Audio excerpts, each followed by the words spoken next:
Hey everybody, welcome back to another movie review. Hope you guys been enjoying the content channel as of late. Excuse me if I'm in the dark. My one of the kitties there is actually sleeping in here, so I want to respect their sleep. So I'm gonna do this in the dark. But it's also late, so it kind of works within the whole, the whole setting as it is right now. But as I mentioned in my Smurfs review, I went to see two movies today. And now we're going to discuss the one that I just came back and saw. That film that we're going to be discussing today is Eddington, which was written and directed by Ari Aster, who you guys are probably familiar with movies such as Hereditary, which I have not seen yet. I've heard some really good things. Midsommar, which I enjoyed. Also did Beau is Afraid, which I also enjoyed. And now he makes his, I believe, his fourth directorial debut with, or his directorial outing with Eddington, if I'm not mistaken, just to be sure. Yes, his fourth feature. This stars, once again, Joaquin Phoenix, Pedro Pascal, Emma Stone, Austin Butler, amongst other few names here and there. And this story is set in late May of 2020, right in the midst of the pandemic. And the mayor of Eddington, which is set in New Mexico, Ted Garcia, who is played by Pedro Pascal, is enforcing mass mandates. He is also implementing a lockdown. And the sheriff of the town, played by Joaquin Phoenix, is at odds with those specific policies and doesn't go by those policies. He's, walking into stores without a mask on and believes in certain things here and there. And one day at a store, he is met with a small little confrontation with a store manager. And as a result of this, a citizen actually gives the sheriff some props for assisting him. And through that exchange and through that compliment, it turns into a campaign against Pedro Pascal's character, and Joaquin Phoenix starts to run for mayor himself. And what unfolds from this is a unraveling of secrets and political ideologies, and perhaps mayhem that ensues in a very illustrative and strategical type of manner that the film illustrates. So a movie like this, obviously, I believe is going to be met with a lot of division because of what it is trying to illustrate. It's a movie that is very frank in being upfront about being that of modern day politics. There are depictions of the Black Lives Matter movement. There are obviously discussions about the pandemic, within mask mandates and other things here and there. There's mentions of George Floyd. So it very, very much is, very much so involves itself in that space. And I think that there are two ways to interpret the film, at least by how you come into it. The first of which is absolutely that, which is what I said up front about, perspectives and ideologies. And the film is absolutely about that. It is absolutely about loyalties to causes, loyalties more or less to perspectives, and people who hold on to those perspectives, and perhaps their misjudgments or perhaps their shortcomings within those perspectives, their ignorance within their own ideologies, their lack of awareness of what may be flawed within their logic. That is absolutely one way to view the movie. And in that respect, there is some interesting commentary that is given, albeit, obviously played up in some respects and humorous in many others. It's the points when, characters, talk to each other, and they're discussing certain things. It can be funny in some respects, and it's not in the selective manner where you have to, have a specific viewpoint or whatever like that. It's just, as it lays out its information, it's just funny in some ways. That kind of deadpan or type of, just kind of knocking reality into specific lines of thinking. It comes across genuine and funny. But that is one way of looking at it. That is one way to absolutely perceive Eddington, and it's absolutely a take that is valid because of what the film is wishing to explore. The other way to look at it, which I frankly took it, and actually made the film, I felt, a lot more digestible for me, was a lot more to do with the humanity that was taking shape, and a lot to do with how it informs the characters and what motivates them to do things that they do. Because half of the film as is that first point about, about political landscapes, ideologies, perspectives, what motivates, people in that respect to do the things that they do. And then halfway through the film changes and actually morphs into something a lot more, I would say, broader than that of politics, and a lot more to do with how people just fundamentally operate, and how they do, and what they do, just as they are to their core, like who they are as people.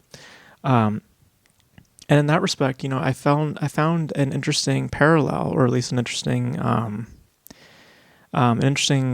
connection to the film, one of Akira Kurosawa's films, very interestingly enough, that of Throne of Blood, specifically, in that it is a story about someone who sees his power, sees an opportunity to seize power. They take it, and it is then for the story of the sins of said actions, the haunting of said actions, and the pandemic, in a much literal sense, and how it affects Joaquin Phoenix's character, elevates that paranoid, mindset. At some points, the character sees things that aren't necessarily what's there, and then, at many points, the character is just being more and more elevated by his own paranoia. Very much so like Toshiro Mifune's character. Once he does things that he does, he starts to feel more and more paranoid. And the ending of the movie also, in some ways, kind of echoes that of Throne of Blood, to where it is kind of that of a massacre, and the person who is met with a specific point, in their journey, without spoiling the movie. But I can absolutely see why a film like this will be met with controversy, why a film like this will be met with some division, and I think that might be the case with this. But I think, by just how it just lays out the story, and again, with all to do how you view it, and art is subjective. In the case of this, I think it is going to be very, very subjective, because of just what it is talking about. And again, with modern day politics being kind of the center point of this, I can see why people may find themselves against the film, or why in some ways they might be very much with the film. I was not motivated by that when watching the film. I was motivated more to do with how it was laying out its characters, how it was laying out its developments, and how that operates and how that functions. And for me anyway, it just worked. And I found myself really, really, really just involved, invested, mainly to do with the performances. Joaquin Phoenix, again, just shows that he is just really one of the best today. I think that he just does such a lot of the roles that he does, he just finds a way to just find a genuine place within his characters. And again, with this, I can absolutely buy the kind of person that he is playing, this kind of narcissistic, very self-motivated type of character, and almost also doubtful type of mindset at the same time. He plays these those feelings very, very well. Emma Stone is also very good. Pedro Pascal does a very good job. Like, a lot of the performances are very, very solid, and they do well. I think a lot to do also with the screenplay, with how it lays out information about these characters, which is that a lot of these characters, they're not victims. A lot of these characters are actually very very complicated. There's some sides of them that you can see being genuine and pure, and then other sides where they're just frankly evil and terrible people. And I find that, again, to be a very interesting point in not only commentary within a political standpoint, but also in a conversation in a social landscape, just how people operate and how they are just as people. So I think of it to be a very interesting piece, and I think that there are very interesting elements to it. I really admire just the pacing. I think that some people may find issues with it, but frankly, I found it to be good.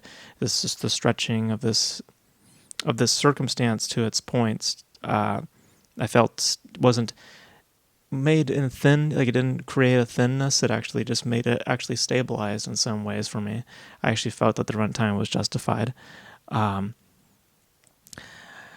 I just think it was uniquely told, and I think that those ambitions, I think, paid off for me. And I think that more or less comes from a place of me viewing it more in a humane factor and not in a political manner. And you're not wrong in thinking that. You think how you think. I mean, art is art, but I could totally see why this movie would be met with that certain kind of conversation, because that's just what the film is wanting to talk about. But I think that when you look past that and you see what it's trying to do, and frankly, at some point in the film, it does choose to look past that, you get a study of a person's motivation and ambition and how they end up in a certain place. What makes a person do the things that they do? In the case of Joaquin Phoenix, it is a moment of generosity, of a compliment, something that motivates him to do other things. With other characters, it's in response to what other people are doing, So it's an interesting piece, It's an interesting piece. And I found myself enjoying it. I found myself in an intriguing and invested place.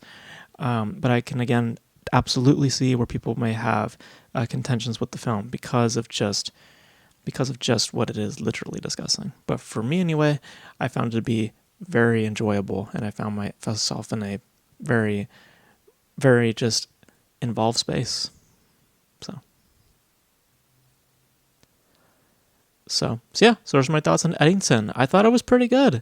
I had a good time with it. I thought, again, just the delivery, the craftsmanship, by just visually how it's told. I think visually it's very intriguing. There are some, like, if I were to, give it some knocks, I would say that some of the choices in, like, if I'm being nitpicky, like some choices within the editing, I feel could be a little just more for stylistic purpose, not necessarily there to kind of be in sync with the story in some points. But just generally, visually, by how it's acted, by the manner of how it's told in the screenplay, I thought it was rather involving and rather intriguing. And again, I absolutely like that parallel that I saw, at least to me anyway, with something like Throne of Blood, because it is a story about.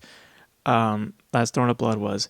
It is about a story of a person seizing power, and that power is met with tainted actions. It's not made through genuineness. It's not made through honesty. It's made through the act of a sin. There's a sinful nature to a lot of these characters, and specifically Joaquin Phoenix, and we see the results of acting out or performing a sin. And Throne of Blood kind of does the same thing. So, but you guys know your thoughts on Eddington. If you guys have seen it, my apologies if I'm just not completely cohesive or consistent. I came from the theater and it's like almost 11. I haven't had dinner yet, so my apologies if I'm not being completely straight cut with my thoughts. Sorry, and the screen decided to go black, but you guys know your thoughts on Eddington. If you guys have seen this, your guys' thoughts on Ari Aster's filmography, if you guys are familiar with his work. I gotta check Hereditary at some point because I've heard some really good things. But let me know all your thoughts in the comment section below. And that's gonna be it for this video, guys. And also, just again, be civil in the comments. If there is political discussions, I know a film like this invites it, but let's just be civil. But let me know all your thoughts in the comment section below. And that's gonna be it for this video, guys. Thank you guys for tuning in. And until then, I'll catch you guys in the next video. Bye.